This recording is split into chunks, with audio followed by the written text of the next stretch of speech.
Alors, comme tu l'as probablement deviné, Distressor combine les mots compressor et distorsion. Après avoir couvert la compression, explorons maintenant l'aspect grunge, comme l'a si bien formulé Dave Dare, le créateur de l'appareil.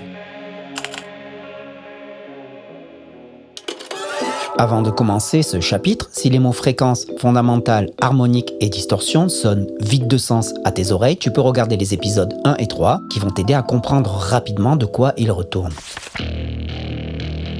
Doté d'une capacité à opérer avec une grande transparence, le Distressor offre également la possibilité de recréer les caractéristiques sonores ou les non-linéarités de ses prédécesseurs.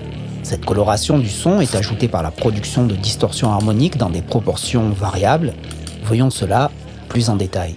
Alors pour saisir le concept, prenons l'exemple d'un son pur à 100 Hz qui constitue notre note fondamentale, celle qui définit la tonalité du son. Les fréquences qui s'ajoutent par la suite, appelées harmoniques, sont des multiples entiers de cette note fondamentale. Sur l'illustration, les harmoniques paires sont marquées en rouge, tandis que les harmoniques impaires sont en bleu. Ensemble, la fondamentale et ses harmoniques composent un son riche et complexe.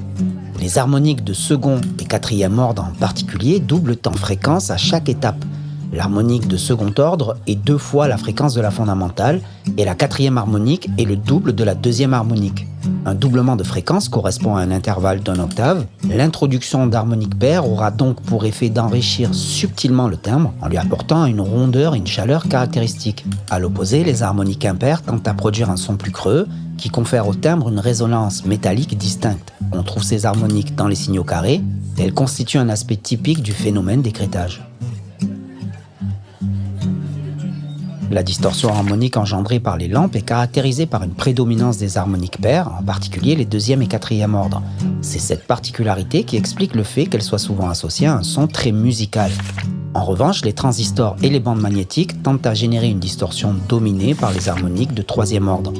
Ce sont précisément ces caractéristiques que le Distressor s'attache à émuler avec ces 2 modes de distorsion harmonique.